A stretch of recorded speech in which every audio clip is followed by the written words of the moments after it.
아이고, 여러분. 우리가 살아온 세월을 한번 돌아보면 참 묘한 일이 많지요? 똑같은 세상 살면서도 어떤 사람은 돈이 손에 착 달라붙는 것 같고 또 어떤 사람은 허리가 휘도록 일해도 돈이 늘 모자라고 손에서 빠져나가기만 하지요. 우리 동네만 봐도 그렇잖아요? 저 집은 특별히 뭐 하는 것도 없는데 살림이 넉넉하네.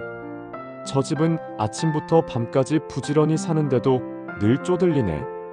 이런 얘기 한두 번 들어보셨을 거예요. 사람들은 흔히 이렇게들 말하지요. 아이고, 저 사람은 팔자가 좋아서 그래. 나는 운이 없어 이 모양이야.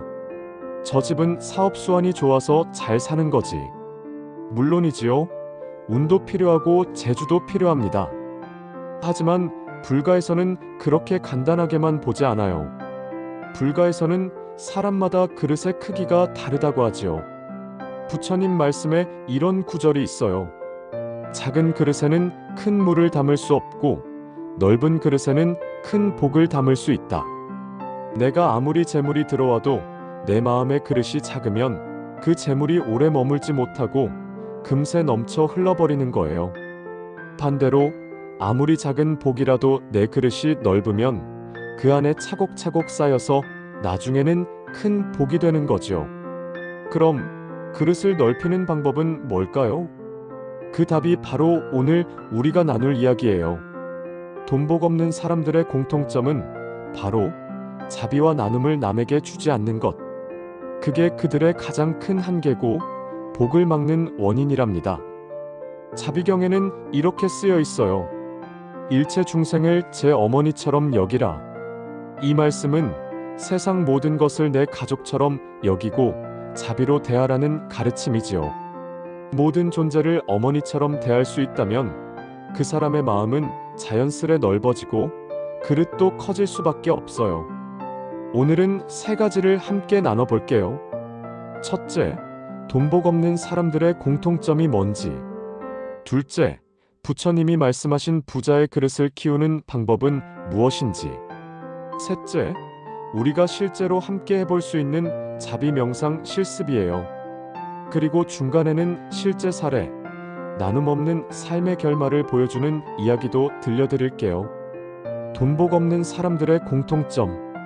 첫째, 남에게 주지를 않아요. 여기서 주지 않는다는 건 단순히 돈만 안 준다는 뜻이 아니에요. 마음을 주는 것도, 따뜻한 말 한마디도, 작은 친절도 베풀지 않는 거지요. 언제나 손을 꼭 쥐고 계산만 해요. 내가 왜? 내 것은 내 것이지. 이렇게 자기 울타리 안에만 갇혀 있어요. 둘째, 인정과 감사가 없어요. 여러분, 감사가 없는 마음은 금세 가난해진답니다. 감사라는 건 가진 것을 다시 빛나게 하는 힘이 있는데 감사하지 못하면 있는 것도 사라져요. 돈이 들어와도 이것밖에 안 돼? 하고 불평하고 누가 도와줘도 어차피 자기 일 하느라 그런 거지 하고 깎아내리지요.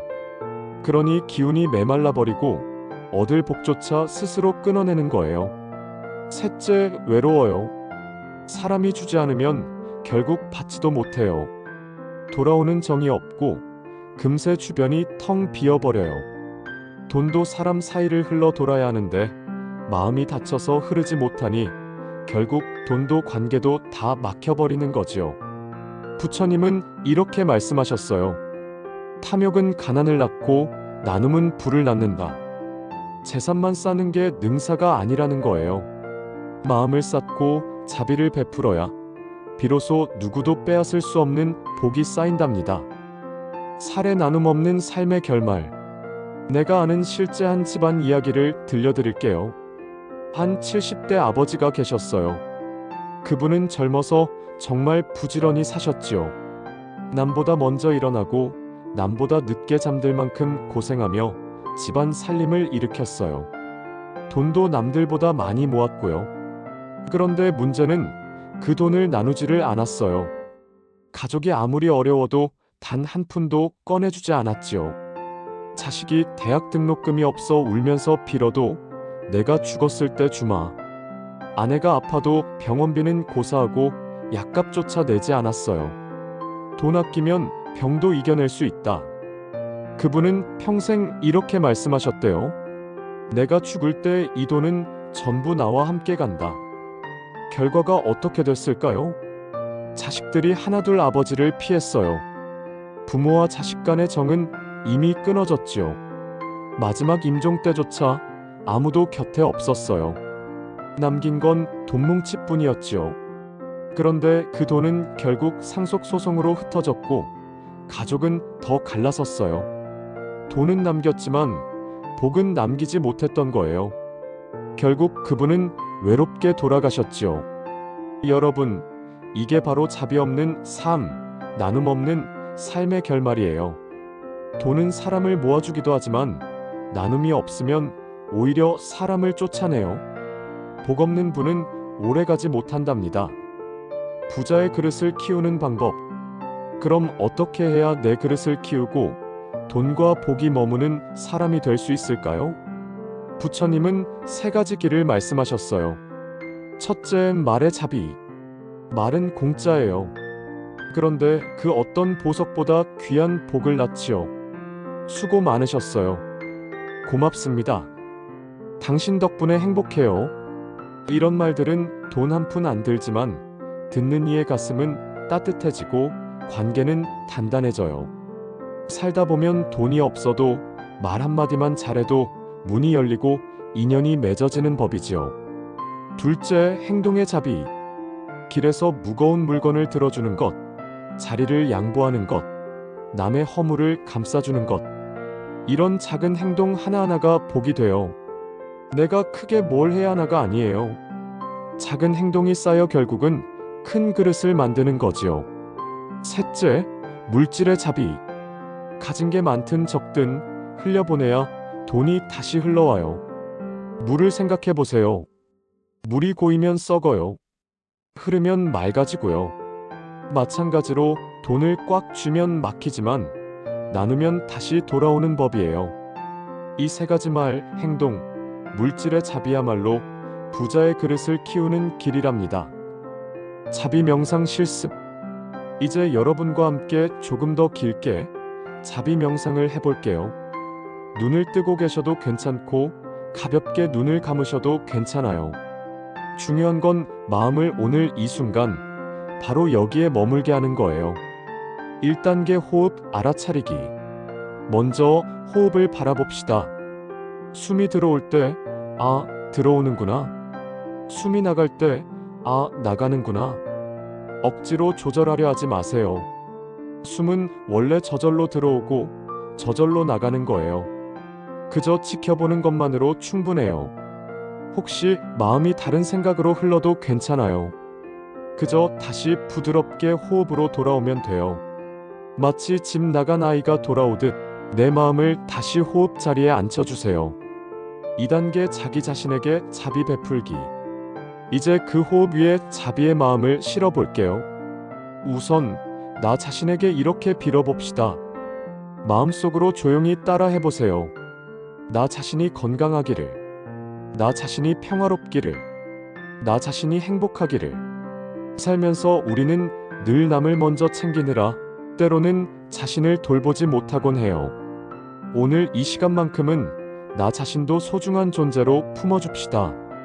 내가 편안해야 비로소 남도 편안하게 할 수 있으니까요. 3단계 가족과 가까운 이웃에게 자비 확장. 이제 그 마음을 조금 더 넓혀봅시다. 가장 가까운 사람들, 내 가족을 떠올려 보세요. 남편, 아내, 아들, 딸, 손주. 그 얼굴을 마음에 떠올리며 이렇게 빌어봅시다. 당신이 건강하기를. 당신이 행복하기를. 당신이 평화롭기를. 그리고 이웃도 떠올려 봅시다. 늘 인사하는 옆집 사람, 시장 가면 마주치는 상인, 버스에서 자주 보는 기사님. 그분들에게도 똑같이 빌어줍시다. 당신도 행복하기를. 당신도 편안하기를. 4단계 낯선 사람, 그리고 세상 전체로 확장. 이제는 내가 알지 못하는 사람들에게까지 마음을 넓혀봅시다.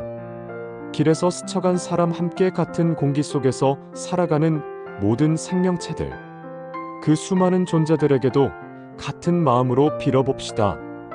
당신이 행복하기를, 당신이 안전하기를, 당신이 평화롭기를.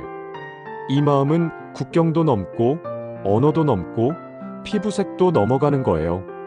사람은 물론이고 동물과 식물, 이 땅 위 모든 생명이 다 행복하기를 기원해 봅시다. 5단계 미워했던 사람에게까지 자비 보내기.